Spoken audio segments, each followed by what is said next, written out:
नमस्ते और the deep dive में आपका स्वागत है। आज हम भारत के नॉर्थ और साउथ के बीच जो बहस चलती रहती है उसे एक बिल्कुल अलग एंगल से देखने वाले हैं। ये कोई मुकाबला नहीं है, बल्कि ये समझने की कोशिश है कि इतिहास, ज्योग्राफी और सरकारी पॉलिसीज ने कैसे इन दोनों हिस्सों को अलग अलग लेकिन बराबर की जरूरी भूमिकाएं दी हैं। अगर आपको ऐसे ही ज्ञानवर्धक विषयों पर और जानकारी चाहिए तो हमारे चैनल को सब्सक्राइब करना ना भूलें। इस वीडियो को लाइक करें और अपने परिवार और दोस्तों के साथ शेयर करें। तो जब भी नॉर्थ साउथ की बात होती है, अक्सर आज के इकोनॉमिक नंबर्स की तुलना होने लगती है। लेकिन क्या ये कहानी इतनी सिंपल है? शायद हमें थोड़ा पीछे इतिहास में जाना होगा। बिल्कुल। कहानी की शुरुआत असल में वहीं से होती है। हजारों सालों से अगर आप भारत का नक्शा देखें तो देश में आने का जमीनी रास्ता सिर्फ एक ही तरफ से था। नॉर्थ वेस्ट से। हाँ, नॉर्थ वेस्ट। हम्म, जितने भी हमलावर या व्यापारी या शरणार्थी आए, वो सब खैबर दर्रा, बोलन दर्रा और पंजाब के मैदानों से होकर ही आए। तो नॉर्थ इंडिया अनजाने में ही पूरे देश के लिए एक तरह का, आप कह सकते हैं, गेटकीपर और शॉक अब्जॉर्बर बन गया। शॉक अब्जॉर्बर, ये एक दिलचस्प शब्द है। मतलब जो भी बाहरी उथल पुथल हुई, पहली लहर हमेशा नॉर्थ ने ही झेली। हमेशा। और उसी समय साउथ इंडिया को देखिए, उसके तीन तरफ समुद्र है और उत्तर से उसे विंध्य और सतपुड़ा की पहाड़ियां और घने जंगल अलग करते हैं। बिल्कुल। ये एक तरह की प्राकृतिक दीवार थी। वहां जमीन के रास्ते हमला करना बहुत मुश्किल और महंगा सौदा था। तो जब नॉर्थ लगातार बाहरी हमलों से जूझ रहा था, साउथ को भौगोलिक रूप से एक तरह की शांति और सुरक्षा मिली हुई थी। तो ये सुनना बहुत दिलचस्प है। एक तरफ नॉर्थ लड़ रहा था और दूसरी तरफ साउथ में शांति थी। ये लगभग एक पारिवारिक स्थिति जैसा लगता है ना? हाँ, आप ऐसा कह सकते हैं। ये एक क्लासिक रक्षक और निर्माता की भूमिका है। नॉर्थ ने उस बड़े भाई की भूमिका निभाई जो घर के बाहर की हर लड़ाई लड़ता है, हर मुसीबत को पहले अपने ऊपर लेता है ताकि घर के अंदर छोटा भाई शांति से पढ़ लिख सके और तरक्की कर सके। एग्जैक्टली। वाह, ये एनोलॉजी तो बहुत सटीक बैठती है। क्योंकि अगर बड़ा भाई घायल हो जाता तो छोटे भाई की सुरक्षा और समृद्धि भी खतरे में पड़ जाती। मतलब दोनों एक दूसरे पर कितने निर्भर थे। बिल्कुल। और इसी डायनामिक ने भारत की किस्मत तय की। जब नॉर्थ युद्ध, विनाश और फिर से सब कुछ बनाने के एक साइकिल में फंसा हुआ था, तब साउथ को समुद्री व्यापार के जरिए दुनिया से जुड़ने और आर्थिक रूप से मजबूत होने का मौका मिला। वहां स्थिरता थी। तो संक्षेप में, नॉर्थ देश के लिए एक ढाल बना और साउथ देश का इंजन, और देश को चलाने के लिए दोनों की ही बराबर जरूरत थी। ये ढाल वाली बात बहुत मायने रखती है। लगातार युद्ध और अस्थिरता का असर सिर्फ अर्थव्यवस्था पर तो नहीं पड़ता होगा। इसका ज्ञान और संस्कृति की जो परंपरा थी उस पर क्या असर हुआ? क्योंकि हमलों से पहले तो नॉर्थ इंडिया ज्ञान का बहुत बड़ा सेंटर था। हाँ, आपने बिल्कुल सही नस पकड़ी है। हमलों से पहले, आज के ऑक्सफोर्ड और कैम्ब्रिज से सदियों पहले, हमारे पास तक्षशिला, नालंदा, विक्रमशिला जैसे विश्वविद्यालय थे। हाँ, ये उस जमाने के ग्लोबल एजुकेशन हब्स थे, जहाँ दुनिया भर से लोग पढ़ने आते थे। ज्ञान की एक अटूट परंपरा थी। लेकिन फिर क्या हुआ? हमलों ने सब कुछ बदल दिया। इन विश्वविद्यालयों और उनकी लाइब्रेरियों को चुन चुन कर तबाह किया गया। और ये सिर्फ इमारतों का नुकसान नहीं था, ये हजारों सालों से जमा हुए ज्ञान और उस ज्ञान को आगे बढ़ाने वाली परंपरा का विनाश था। विद्वानों को जान बचाने के लिए भागना पड़ा होगा, बिखरना पड़ा होगा। बिल्कुल। इसका नतीजा ये हुआ कि नॉर्थ इंडिया को अपनी सभ्यता की गाड़ी को बार बार लगभग जीरो से शुरू करना पड़ा। तरता बनी रही। तमिल, तेलुगु, कन्नड़ जैसी भाषाएं और उनका साहित्य बिना किसी बड़ी रुकावट के फलता फूलता रहा। मंदिरों पर आधारित शिक्षा व्यवस्था भी चलती रही होगी। हाँ, वो चलती रही। और समुद्री व्यापार की वजह से उनका संपर्क यूरोप से भी जल्दी हुआ। इसी निरंतरता का फायदा उन्हें आधुनिक शिक्षा के आने पर मिला। तो क्या हम ये कह सकते हैं कि 90s में जो आईटी रिवॉल्यूशन आया, हाँ, और जिसमें बैंगलोर, हैदराबाद, चेन्नई जैसे शहर लीडर बनकर उभरे, उसकी जड़ें कहीं ना कहीं इस ऐतिहासिक निरंतरता में हैं। बिल्कुल। जब 1991 में इकोनॉमी खुली तो साउथ के पास पहले से ही एक मजबूत इंग्लिश स्पीकिंग स्किल्ड वर्कफोर्स था, अच्छे शिक्षण संस्थान थे और आईटी सर्विसेज के लिए तैयार शहर थे। हाँ, ये सिर्फ उस पीढ़ी की मेहनत का फल नहीं था, बल्कि ये उस विकास की टाइमलाइन का नतीजा था जो सदियों तक बिना किसी बड़े विनाश के चलती रही। अच्छा, अब एक और मुद्दे पर आते हैं। जब भी नॉर्थ इंडिया की बात होती है तो जनसंख्या का मुद्दा जरूर उठता है, अक्सर एक समस्या के तौर पर। कहा जाता है कि यूपी बिहार की आबादी ही उनके पिछड़ेपन का कारण है। क्या ये नजरिया सही है? ये एक अधूरा नजरिया है। पहले तो ये समझना होगा कि वहां आबादी ज्यादा क्यों है। नॉर्थ इंडिया में दुनिया के सबसे उपजाऊ मैदान है, गंगा के मैदान। अच्छा। यहीं पर दुनिया की शुरुआती कृषि सभ्यताएं बसीं। और जैसा हमने पहले बात की, जो भी सेनाएं, व्यापारी या लोग बाहर से आए, वो पहले यहीं बसे। तो ऐतिहासिक रूप से यहाँ पॉपुलेशन डेंसिटी हमेशा ज्यादा रही है। ठीक है, ये तो हुई वजह। लेकिन इसका जो असर है कि ज्यादा आबादी मतलब संसाधनों पर ज्यादा दबाव, पर कैपिटा इनकम का कम दिखना, उसे कैसे देखें? वो एक सच्चाई है और उसे नकारा नहीं जा सकता। बड़ी आबादी इंफ्रास्ट्रक्चर और गवर्नेंस के लिए एक चुनौती होती है। लेकिन क्या पर कैपिटा इंडिकेटर्स ही पूरी कहानी बताते हैं? क्या इस बड़ी आबादी में कोई छिपी हुई ताकत भी है जिसे हम अक्सर नजरअंदाज कर देते हैं? आप डेमोग्राफिक डिविडेंड की बात कर रही हैं? बिल्कुल, यही इसका दूसरा पहलू है। ये एक विशाल और युवा वर्कफोर्स है जो आज भारत की सबसे बड़ी इकोनॉमिक स्ट्रेंथ है। ये एक बहुत बड़ा बाजार है जो किसी भी इकोनॉमी को चला सकता है, और ये एक विशाल टैलेंट पूल है। अगर साउथ इंडिया को एक हाईटेक नॉलेज बेस्ड स्टार्टअप माना जाए, तो नॉर्थ इंडिया उसका मैन्युफैक्चरिंग, लेबर और डिफेंस बैकबोन है। अच्छा। दोनों की भूमिकाएं अलग हैं, लेकिन दोनों एक ही कंपनी यानी भारत के लिए काम कर रहे हैं। ये एक बहुत जरूरी पॉइंट है।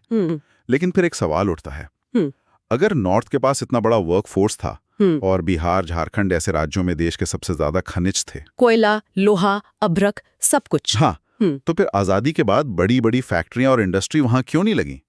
लॉजिक तो यही कहता है ना कि इंडस्ट्री वहीं लगनी चाहिए जहां कच्चा माल और लेबर हो। ये एक बहुत ही क्रूशल सवाल है और इसका जवाब एक सरकारी नीति में छिपा है।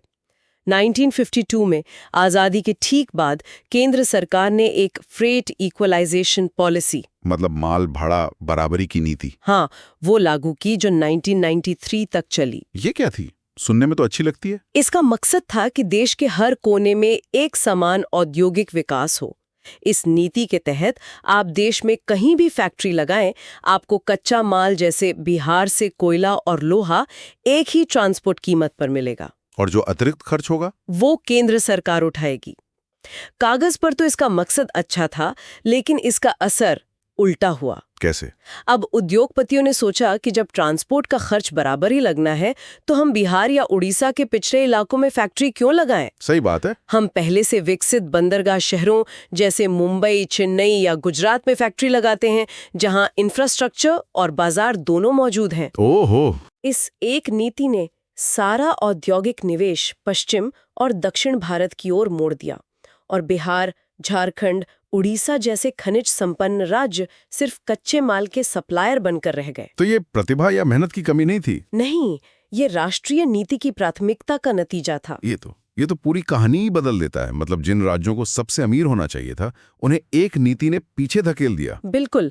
इससे ये समझ आता है कि किसी भी क्षेत्र का विकास सिर्फ वहां के लोगों पर नहीं, बल्कि बड़े ऐतिहासिक और नीतिगत फैसलों पर भी निर्भर करता है। जैसे जैसे हम बात कर रहे हैं, मेरे दिमाग में एक तस्वीर बन रही है। ये नॉर्थ बनाम साउथ का मामला है ही नहीं, ये अलग अलग हिस्सों की तरह है जो एक साथ मिलकर कुछ बड़ा बनाते हैं, शायद एक शरीर की तरह। बहुत खूब। यही सबसे सही तरीका है भारत को समझने का। भारत एक जीवित शरीर है और हर क्षेत्र उसका एक जरूरी अंग है जिसकी अपनी एक खास भूमिका है। तो इस एनालॉजी को थोड़ा और आगे बढ़ा देते हैं।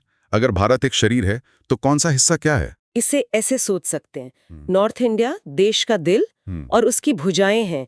दिल क्योंकि ये हमारी सभ्यता और संस्कृति का केंद्र रहा है, और भुजाएं क्योंकि इसने हमेशा सीमाओं की रक्षा की है। ठीक है।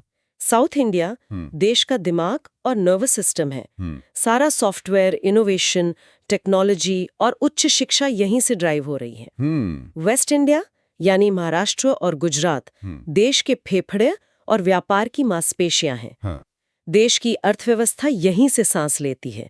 सारा कॉमर्स, फाइनेंस, एक्सपोर्ट यहीं केंद्रित है। और ईस्ट इंडिया यानी बिहार, बंगाल, उड़ीसा देश का पेट और स्थिरता का केंद्र है।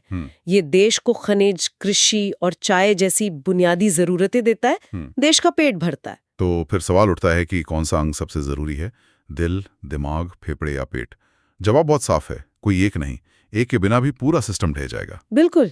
शरीर तभी स्वस्थ रहता है जब सारे अंग मिलकर एक दूसरे का सहयोग करते हुए काम करें। सही बात है। इसीलिए जब कोई क्षेत्र अपनी साक्षरता या जीडीपी के आधार पर खुद को बेहतर बताता है तो वो सदियों के उस संदर्भ को नजरअंदाज कर रहा होता है जिसके बारे में हमने अभी बात की। ये एक सैनिक और एक वैज्ञानिक की तुलना करने जैसा है। हाँ, एक देश की रक्षा करता है, दूसरा देश के लिए आविष्कार करता है।